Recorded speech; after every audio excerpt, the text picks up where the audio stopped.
بسم اللہ الرحمن الرحیم۔ السلام علیکم ورحمۃ اللہ وبرکاتہ۔ محترم سامعین، آج کی ہماری ویڈیو کا ٹاپک ہے حلال رزق اور حضرت امام احمد بن حنبل رحمۃ اللہ علیہ کا ایک واقعہ۔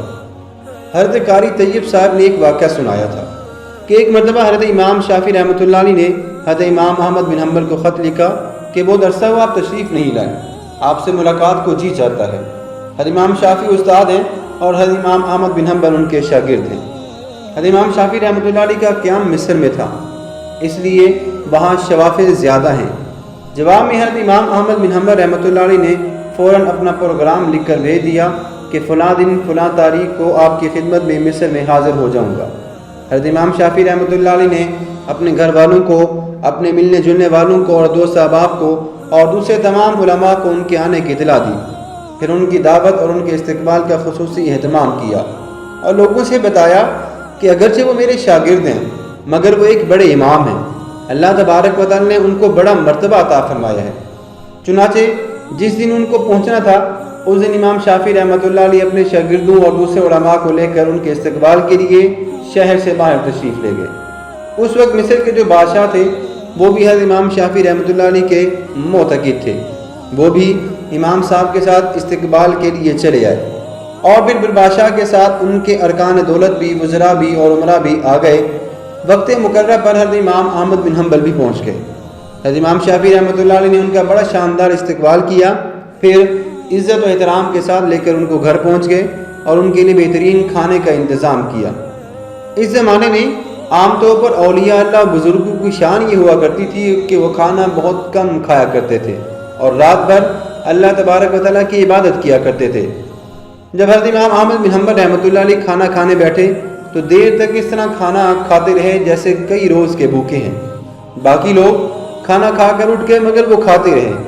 لوگ بہت متعجب ہوئے کہ حضرت امام شافعی رحمۃ اللہ علیہ نے تو ان کی بڑی تعریف کی ہے کہ یہ بڑے اللہ والے ہیں اور بڑے نیک اور بزرگ انسان ہیں، مگر یہ تو خوب پیٹ بھر کر کھانا کھا رہے ہیں۔ لوگوں میں اور گھر والوں میں ان کے بارے میں اچھی مگوئیاں ہونے لگیں لیکن کوئی کچھ نہ بولا۔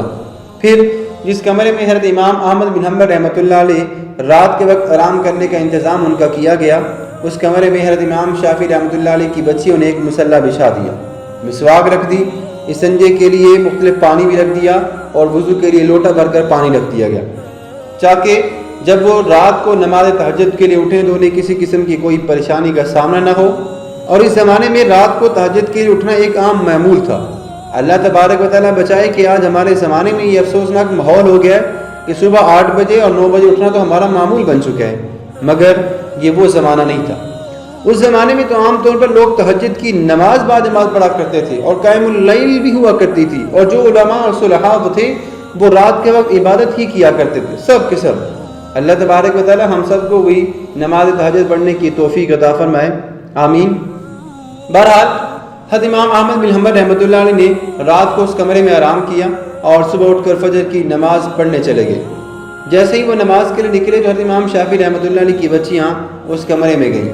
وہاں دیکھا کہ پانی کا لوٹا ویسے کا ویسا پانی سے بھرا ہوا ہے، نہ مسواک استعمال ہوئی، نہ ڈھیلے استعمال ہوئے، نہ وضو کے لیے جو پانی رکھا تھا وہ استعمال ہوا، سب کچھ جیسا تھا ویسے ہی رکھا ہوا ہے۔ اب ان کے دل میں یہ شبہ ہوا کہ شاید رات کو چونکہ زیادہ کھا لیا تھا اس لیے تہجد کے لیے آنکھ نہیں کھلی۔ جب فجر کی نماز پڑھ کر حضرت امام احمد بن حنبل رحمۃ اللہ علیہ تشریف لائے تو گھر والوں نے حضرت امام احمد بن حنبل رحمۃ اللہ علیہ کے استاد حضرت امام شافعی رحمۃ اللہ علیہ سے فرمایا کہ آپ نے تو فرمایا تھا کہ وہ تو بہت بڑے اللہ والے اور بہت بڑے بزرگ ہیں، مگر رات کو انہیں کھانا بھی انہوں نے خوب کھایا اور رات کو ہم نے ان کے وضو اور استنجا کے لیے پانی بھی رکھا مگر وہ بھی انہوں نے استعمال نہیں کیا۔ معلوم ہوتا ہے کہ رات کو انہوں نے تہجد کی نماز بھی نہیں پڑھی۔ اب صورتحال یہ پیدا ہوگی کہ حضرت امام شافعی رحمۃ اللہ علیہ کو بھی تشویش ہوگی، لہٰذا انہوں نے حضرت امام احمد بن حنبل رحمۃ اللہ علیہ کو بلایا اور تنہائی میں لے جا کر ان سے پوچھا کہ اس طرح کی باتیں سننے میں آ رہی ہیں کہ آپ نے کھانا بھی غیر معمولی طور پر کچھ زیادہ کھایا اور جس کمرے میں آپ کے لیے سونے کا انتظام کیا گیا تھا اس کمرے میں آخری شب میں استعمال کے لیے جو چیزیں رکھی گئیں وہ بھی آپ نے استعمال نہیں کی، کیا بات ہے؟ آپ پہلے تو ایسے نہیں تھے، کیا یہاں سے جانے کے بعد آپ کے مزاج میں کچھ تبدیلی آ گئی ہے؟ حضرت امام احمد بن حنبل رحمۃ اللہ نے فرمایا کہ حضرت میرے بارے میں جو باتیں ہو رہی ہیں وہ درست نہیں ہیں، بلکہ باتیں تو اصل میں کچھ اور ہیں۔ بات دراصل یہ ہے کہ میں جس وقت کھانا کھانے کے لیے آپ کے دسترخوان پر پہنچا اور جس وقت میں نے اس کمرے میں قدم رکھا تو میں نے دیکھا کہ اس کھانے کے حلال اور طیب ہونے کی وجہ سے وہ کمرہ نور سے چکا چوندھ ہو رہا ہے، اور میں نے یہ دیکھا کہ آسمان سے لے کر اس دسترخوان تک انوار کی بارش ہو رہی ہے۔ جب میں نے یہ صورتحال دیکھی تو میں نے سوچا کہ شاید اس سے زیادہ حلال اور طیب کھانا مجھے زندگی میں کبھی نہیں ملے گا، لہٰذا جتنا بھی زیادہ سے زیادہ اس کو کھایا جائے کھا لیا جائے۔ اس لیے اس کھانے کا ذرہ ذرہ کا میں نے دیکھا اور زیادہ کھا لیا، کیونکہ اس کا ذرہ ذرہ ایمان کو اور دل کو روشن کرنے والا ہے۔ اس لیے مجھ سے جتنا زیادہ سے زیادہ کھانا کھایا جا سکا میں نے کھا لیا، اور میں نے یہ نہیں دیکھا کہ کون کتنا کھا رہا ہے اور کون میرے بارے میں کیا سوچ رہا ہے۔ جہاں تک مجھ میں کھانے کی ہمت اور سکتی میں کھاتا گیا، اور پھر حلال کھانے سے بدہضمی بھی نہیں ہوئی بلکہ وہ سریع الہضم تھا اور اندر جا کر جزو بدن میں بن گیا اور روح کو منور کرنے کا ذریعہ بھی بن گیا۔ الحمدللہ میں نے اس کا اثر محسوس کیا۔ کھانا کھانے کے بعد نہ تو مجھے بدہضمی ہوئی اور نہ مجھے کوئی تکلیف ہوئی۔ پھر کھانا کھانے کے بعد عشاء کی نماز سے فارغ ہو کر جب میں اس کمرے میں پہنچا جہاں آپ نے میرے لیے آرام کا انتظام کیا تھا، وہاں جا کر تو میری حالت ہی بدلی ہوئی تھی، اور سونے کو آرام کرنے کو طبیعت بالکل نہیں چاہ رہی تھی۔ اگرچہ میں لمبا سفر کر کے آیا تھا، مگر اس کھانے میں اتنی غذائیت اور توانائی تھی کہ میری تھکان بھی ختم ہو گئی اور سستی بھی جاتی رہی، اور جب میں سونے کے لیے لیٹا تو مجھے نیند نہیں آئی، لہٰذا میں لیٹا رہا اور لیٹے لیٹے قرآن و حدیث میں غور کرتا رہا، حتیٰ کہ پوری رات غور و فکر کرتے ہوئے گزار دی۔ اور اس رات میں نے قرآن و حدیث سے 100 مسائل اخذ کیے، اور وہ مسائل بھی ایسے تھے جو اس سے پہلے کبھی میرے ذہن میں آئی بھی نہیں اور نہ ان کی طرف کبھی خیال کیا گیا۔ لیکن جب آج کی رات میں نے غور کیا تو مجھے ایسا محسوس ہوا کہ قرآن و حدیث کے علوم و اسرار میرے سامنے کھلے ہوئے ہیں۔ تمام مسائل کی تفصیل اور جوابات میرے ذہن میں آتے چلے گئے، اور صبح تک میں مسائل کا استنباط کرتا رہا۔ اسی حالت میں صبح ہوگی۔ یہ سب آپ کے کھانے کا اثر تھا جو رات بھر میں نے محسوس کیا۔ اس لیے تہجد کے وقت نہ تو لوٹا استعمال کرنے کی ضرورت پیش آئی اور نہ مسواک کی ضرورت پیش آئی، اور وہی عشاء کا وضو میرے لیے فجر میں کام آیا۔